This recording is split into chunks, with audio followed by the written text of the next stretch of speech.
Greetings gentlemen, welcome back to another Naruto fanfiction video. Today's video is what if Naruto got sent to prison by Hiruzen and went insane part 4. Before the video starts, hit that like button and subscribe so I can continue making these videos. Click that bell icon so you never miss a future video. Without further ado, enjoy the video as always. Both Team 8 and 7 stood at the front gates of Konoha, waiting for Tazuna to show up so they could leave. After what Tazuna had said the day before, the Hokage had quickly dismissed them and told them when to be here to go. The two teams were keeping their distance from each other, mostly because of Naruto. Speaking of Naruto, both Kurenai and Kakashi were worried about what he would do, his track record speaking for itself. They knew he wouldn't actually kill Tazuna, but beyond that they didn't know. They didn't have to wait long. Right on time they could see Tazuna heading their way. He had the same clothes and smell as the day before, but he was able to walk in a straight line. His eyes were red and he was clearly suffering from a monster hangover. As he approached, Kurenai cast a nervous eye over to Naruto. He was just stood there, grinning at Tazuna. Not breaking his stride, the old man walked right past them and through the gate. Nodding to their teams, Kurenai and Kakashi followed after him. They were about an hour away from the village when Naruto started to walk next to the old drunk.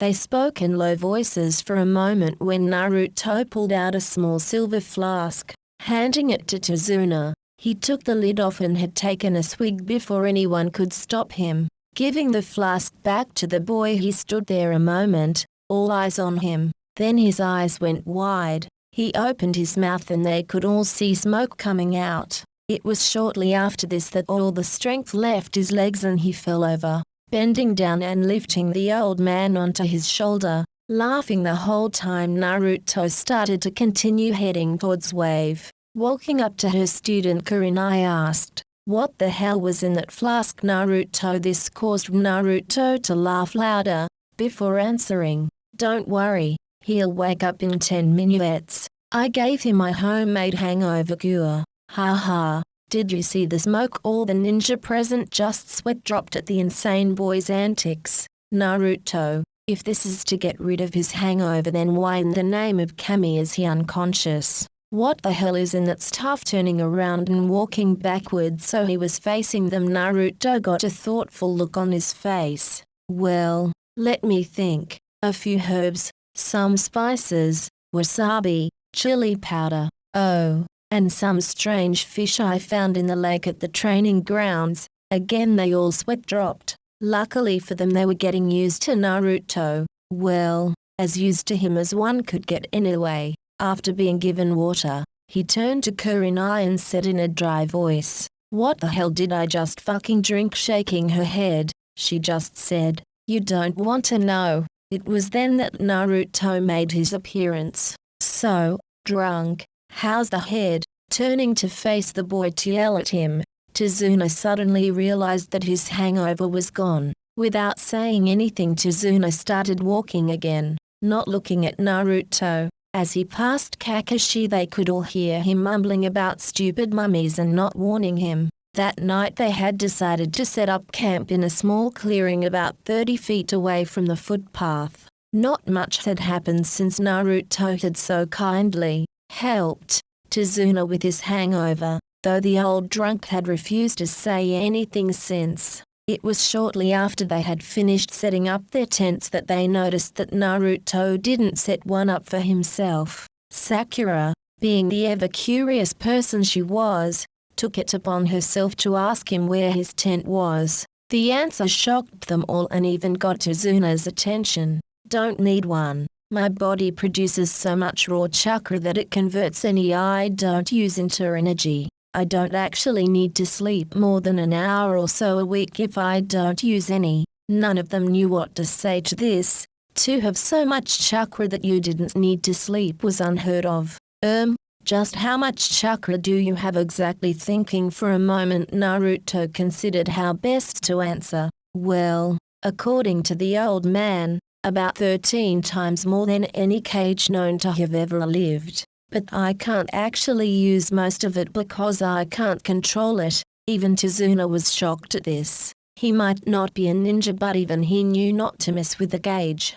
They all sat in silence after that, staring into the smokeless fire. After a few more minutes of this, Naruto reached behind his back and pulled out his violin. Without looking at any of the others in the clearing, he started to play. The music was soft and gentle, calm, the complete opposite of the one playing it. Naruto's face taking on a serene look as he played. They sat and listened to the boy play, watching the fire as it seemed to dance in the night. They were spellbound. None could move as they listened, but as the night went on they knew that they needed to go to sleep. One by one they all got up and went to their tents to sleep.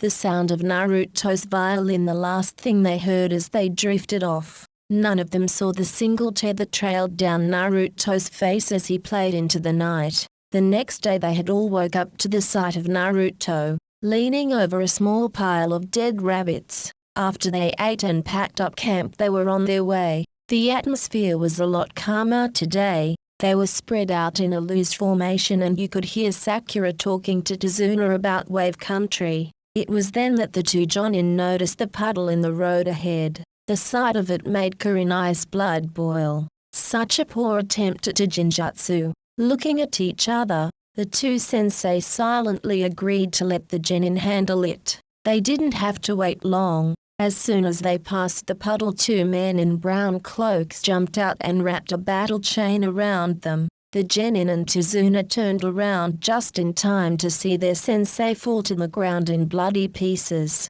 2 down, 6 to go. After saying this, the two ninjas started to run toward them, chain at the ready. Team 7 froze at the words, not knowing what to do. Luckily, Team 8 did. Shino and Hinata were in front of Tizuna as soon as they saw what happened, and Naruto had moved to intercept, pulling out his scythes from on his back as he went. Before the two ninja had went 2 meters towards them, he was there. With his back turned to the others, they didn't see his grin turn predatory, but the demon brothers did. It stopped them in their tracks. This boy had the same grin as him. They were brought out of their thoughts by the insane giggling and words laced in killing intent. "Let's have fun, don't die too quick." That was all it took to anger the brothers. Who did this kid think he was? Yelling in rage, the two ran straight at the boy, intending to wrap him in their chain. But before they could, Akune pinned it to a nearby tree. As they struggled to get the chain free, Naruto turned to Sasuke. "Don't interfere with my fun. Do that again and I will rip out your eyes and shove them up your fucking ass." None of the genin knew what to say. They had never seen Naruto like this. His grin was still in place but his voice was hard. But that wasn't all. When he turned to face the group, they all saw his features taking on an almost demonic look.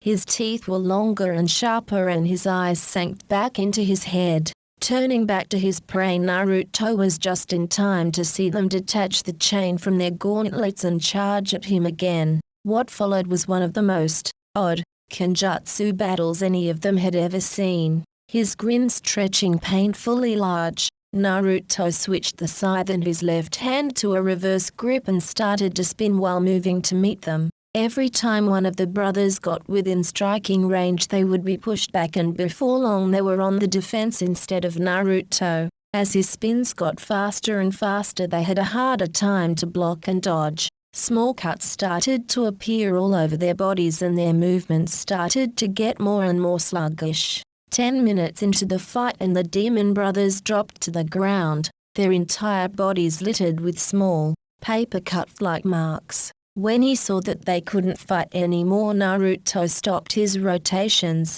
He was a bit unsteady on his feet for a moment but quickly got over it, put his scythes away and tied them up with ninja wire. Seeing that Naruto was finished, the two thought-dead sensei stepped out of the woods. After explaining how they had gotten away with the substitution jutsu, they turned to congratulate Naruto, only to see him positioning the brothers in a way that they could see each other. When they were about to ask him what he was doing, he spoke. "Now, which one of you is the brain? You look like the man with the plan. So, You going to tell me why you attacked us?" The only answer he got was the man spitting on the ground at his feet. Naruto's grin turned malicious, and without saying a word he turned to the other brother. When he was within arm reach he spoke again. "I was hoping you would say that." Lifting his hand up for all to see, he made his fingers change, turning into long, thin, worm-like creatures.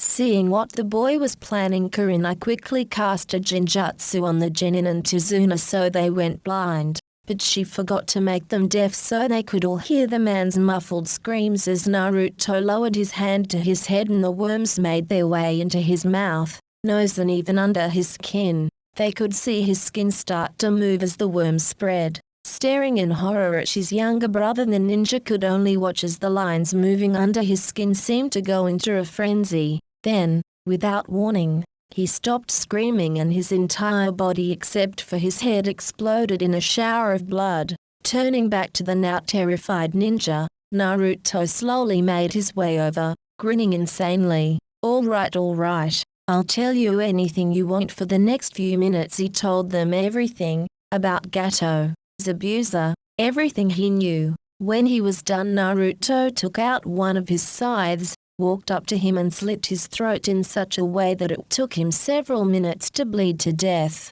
When the light left his eyes, Naruto used his scythe to cut off his head. When he was done, Naruto took a sealing scroll from his bag and sealed both the severed heads into it. The blood on his clothes seemed to melt into them and within minutes he was clean. Kurenai and Kakashi just stared at Naruto, not sure what to think. It was the first time either of them had seen Naruto's bloodline in action, and it scared them what he could do with it. Walking past Naruto, Kakashi did a quick fire jutsu to get rid of what was left of the bodies. Kurenai waited until there was nothing left before she released her jutsu. After a quick talk with Tizuna, they decided to continue the mission. For the next few hours before they set up camp for the night, no one said a word. Every now and then they would sneak glances at the blonde when they thought he wasn't looking. None of the genin knew exactly what Naruto had done, but they knew from the screams it was bad. Kiba could still smell the blood that clung to Naruto like a blanket. Shortly after they finished setting up, Naruto left. About an hour later he came back, hair wet and with the deer slung over his shoulder, the smell of blood still strong but from the deer instead of him.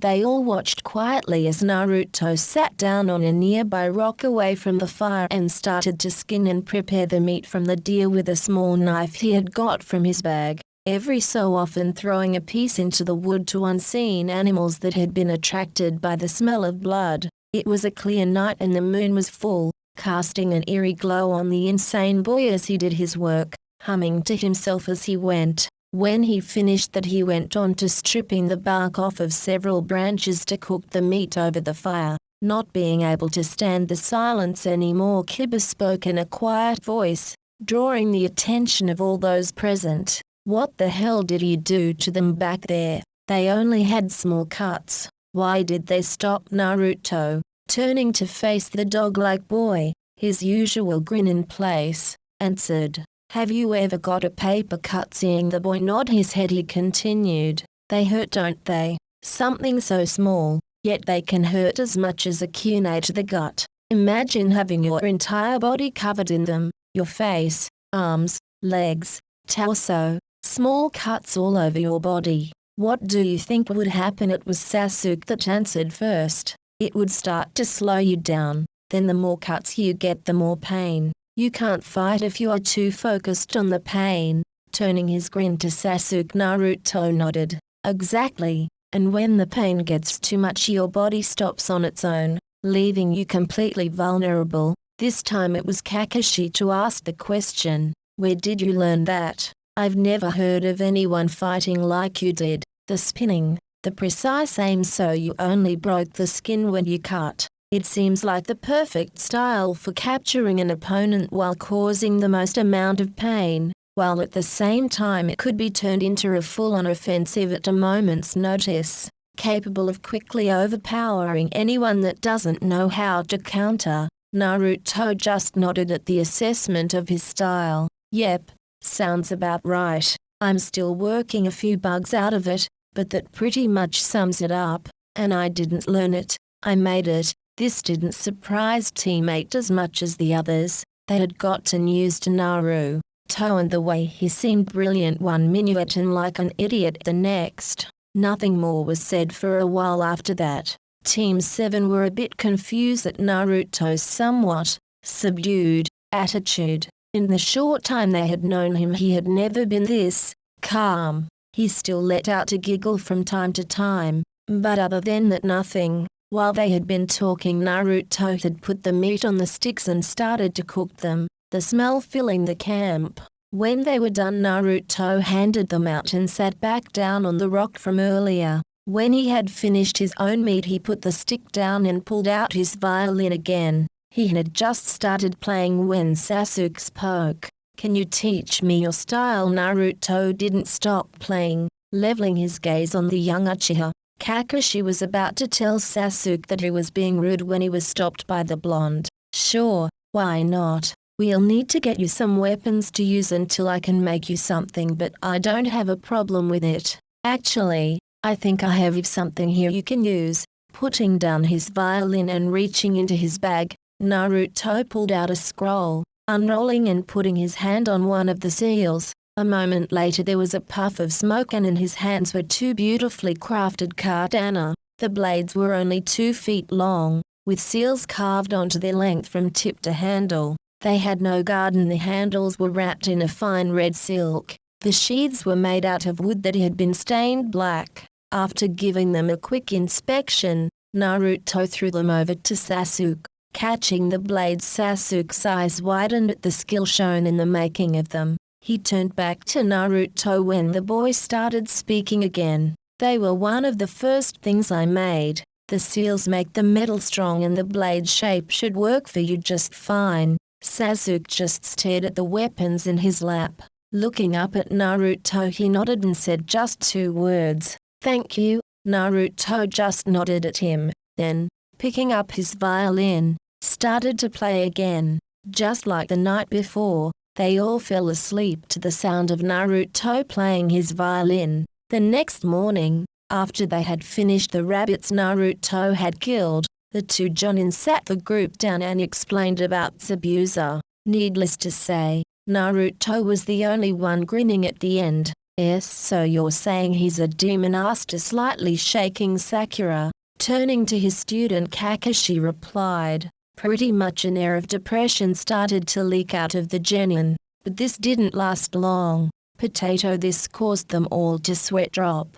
Turning to Naruto, Kurenai asked, "Should I even bother to ask?" Probably not. Shaking their heads, they returned to the conversation. "Anyway, as we were saying, when Zabuza shows himself, you all stay with Tazuna while Kurenai and I fight him. You will not engage Zabuza. If something happens to us, you run. Understand?" The last part was directed at Naruto. "That's stupid." Raising his one visible eyebrow, Kakashi motioned for Naruto to continue. "If this guy is as strong as you say, then how can we outrun him if he kills both of you?" That stopped both of the older ninja in their tracks. He was right. After that they started to plan what to do if both the Jonin failed and continued on their way to Wave. They had crossed the river about an hour ago and so far everything was going fine. At least no one had tried to kill them on the way across. Naruto had taken to walking on his hands instead of his feet shortly after they got off the boat.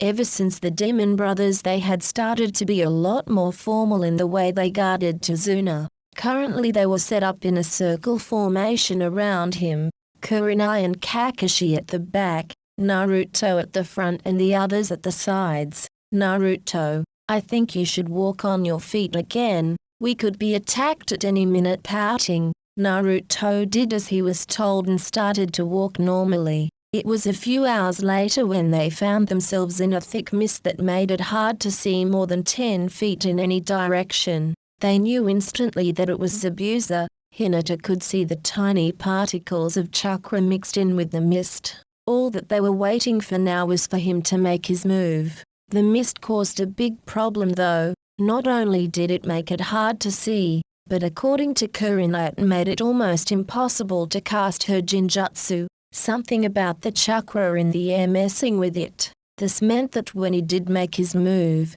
Kakashi was on his own. They continued on their way, pretending that they weren't waiting for an attack. Then Kakashi heard it, the sound of something moving through the air at high speeds. Grabbing Tazuna he yelled, "Get down!" Instantly they all hit the floor, heads down, except Naruto, who had jumped up instead. As he was coming back down, instead of landing on the ground, he found himself spinning through the air on a giant sword.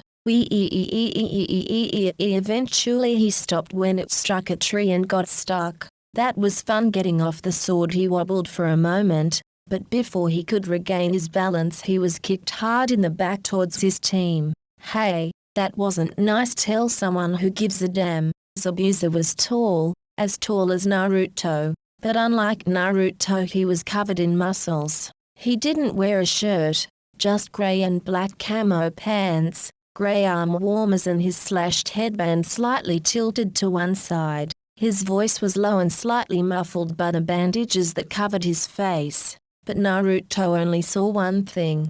Dude, what happened to your eyebrows? Even with the current situation, all those in the area face planted in the ground. When Zabuza picked himself up he had a tick mark on his forehead. What the hell did you just say? You mummy, you're one to talk. The two stared at each other for a moment, and then both burst out laughing. None of the others knew what to make of it. 1 minute they were at each other's throats, and then they were laughing together. When they had both calmed down, Zabuza wiped a tear from his eye and said, "You're all right, kid, for a genin, but I've got a mission. Hand over the old man and you can all walk away. No can do, no brow." Silently nodding his head at the boys, Zabuza turned to Kakashi. "So are we going to do this, or do you want to trade insults for a bit?" Taking out a kunai and lifting his headband, Kakashi just stared at the missing nin. Without saying anything else, the two met in a clash of steel,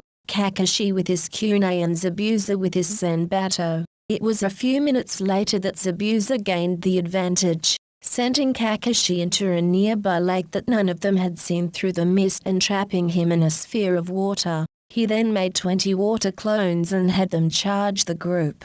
Running forward so that the real Zabuza would be in range, Kurenai sent her sharpshooter toward him at high speed. Unfortunately, without using Jinjutsu, it was easy for the missing nin to grab the blade and pull her to the water. Before she knew it, Kurenai was in the same predicament as Kakashi, only this time it was a clone that had her trapped. At a silent command from their creator, the clones went speeding towards the genin and bridge builder. This time, unlike with the demon brothers, none of them froze. Naruto and Sasuke ran to meet the clones before they could get to the others, while the genin stayed to protect Tazuna. Pulling his scythes from his back, Naruto met the clones and started to spin. Sasuke, not having the chance to use the swords fixed to his back, chose to use a kunai in each hand. As he watched the two boys finish off his clones, Zabuza sent a curious look at the blonde. He could tell there was something different about him. If he was honest with himself, he reminded him of himself. It was this thought that made him laugh. "I've got to say, I didn't think you wimps in Konoha had it in you." He could just hear Kakashi's reply.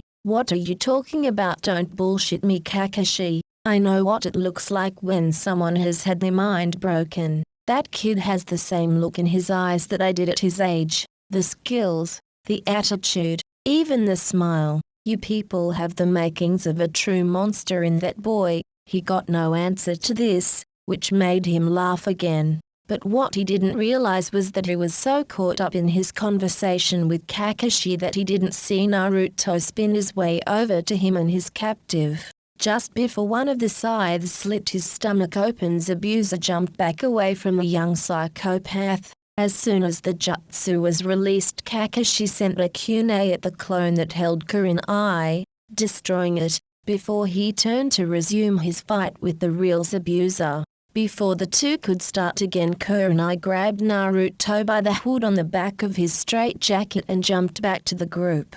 The fight didn't last long after that. Both ninja sent a water dragon at each other and Zabuza was sent flying into a tree. Slowly making his way to the down Zabuza, kunai in hand, Kakashi prepared to make the finishing blow. He never got the chance. Before he could finish what he started, 3 senbon were seen sticking out of the missing nin's neck. His eyes widened before going blank. Putting the kunai away, Kakashi stepped to the body and checked for a pulse. When he found none, he turned his head to a random tree and said, "Thank you for the assistance, Hunter-san." Before anyone could ask who he was talking to, a masked ninja jumped out of the tree and moving towards the body. They had on a same blue battle kimono, with their long brown hair tied up in a bun. The mask was mostly blank, except for the eye holes and the Kiri sign on the forehead. Nobody noticed the grin on Naruto's face stretch wider as the hunter passed him.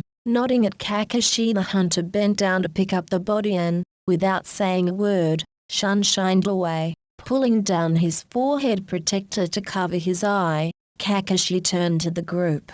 "Well done you guys, great teamwork, and thanks Naruto, you saved my life. Now, if one of you could carry me the rest of the way to Tazuna's house, I'm going to sleep for a bit," and with that Kakashi fell to the ground, unconscious. Running over and checking her fellow jonin, Kurenai let out her breath and said to the others, "It's all right, he's just suffering from chakra exhaustion. A few days and he will be fine." Before anyone could say anything, Naruto walked up and grabbed Kakashi by his feet. Before they could ask what he was doing, Naruto started to drag him the way they had been going before Zabuza attacked. When he was a few meters away, he turned back to the group.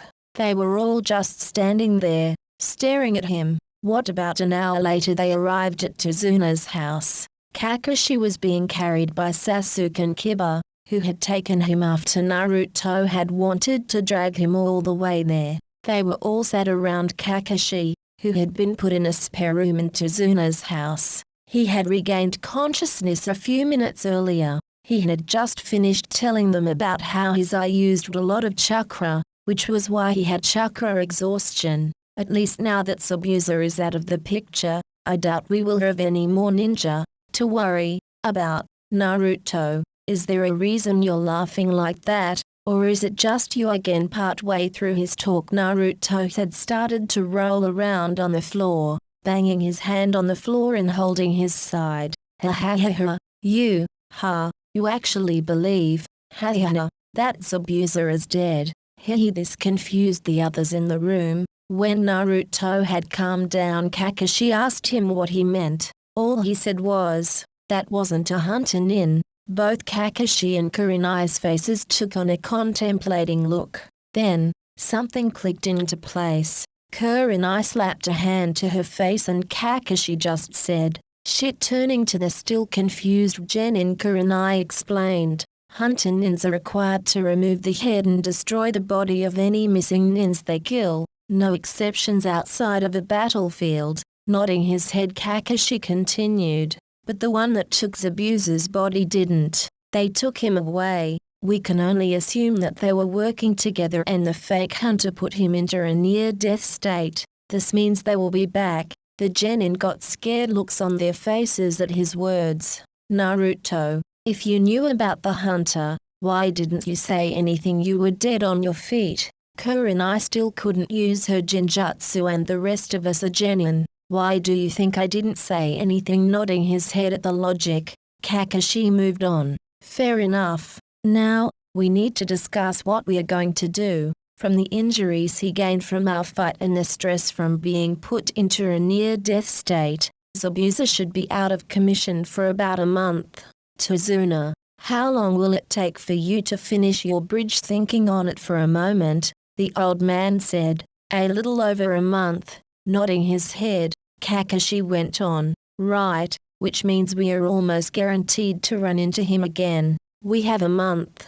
It's not much, but it's something." Nodding her head, Kurenai spoke, "From now until then, we will be taking shifts. 2 of you will be training with me and Kakashi, 2 will be guarding Tazuna and the other 2 will be guarding Tazuna's family. We can switch every 2 days. They all nodded their heads at this. Potato again. They all stared at Naruto, who just shrugged, shaking his head at the strange blonde. Tazuna said, I just want to thank you for all you're doing for us. If it wasn't for you I would never have made it this far. Don't worry about it, you old drunk. If we didn't help you then we wouldn't be any better than Gato. Everyone in the room nodded at this, agreeing with the crazy genin. They were all sat around a table in Tazuna's house with his daughter Tsunami, and her son Inari. Tsunami was a beautiful young woman in her late 20s with shoulder-length black hair and a gentle smile.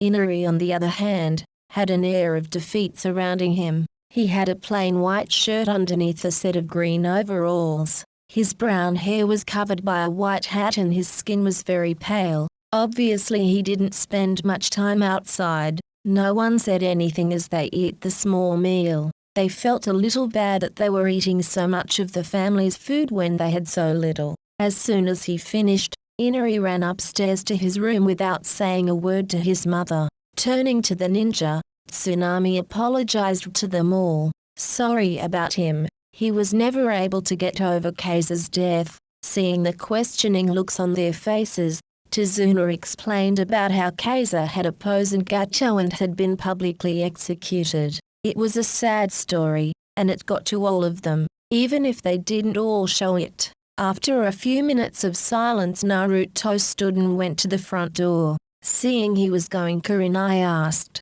Naruto, where are you going? He didn't turn to face them, just looked over his shoulder with his usual grin on his face. The roof. Without saying anything else he left. Those left in the room said nothing. Then they heard it, Naruto's violin. Like all the other times they heard him play, it was a soft, sad melody. Tsunami was shocked, this being the first time she had heard the young boy play. It was a beautiful sound, but it didn't seem right to her for someone that hadn't stopped smiling since he had got there to play it. Why does he play such sad music? He seems like such a happy boy. All the other people in the room stared at her for a moment before Kiba said, happy? He's fucking insane. They all nodded their heads at this, which caused Tsunami to frown. That's not a nice thing to say about someone. Shino took it upon himself to explain what they meant. I'm sorry, Miss Tsunami, but I think you misunderstood. We weren't insulting him. He is actually insane. He spent the last 5 years in a mental institution. He was released a few months ago to become a ninja. Both Tsunami and Tazuna were shocked to hear this, but it was Tazuna that asked the next question. If he is insane, then why the hell is he a ninja? Both Jonin shared a look before Kurenai said, there are certain things that we are not at liberty to saying. I'm afraid this is one of them. With that said, they all just sat there for a while listening to Naruto playing, and he was still playing when they all went to bed.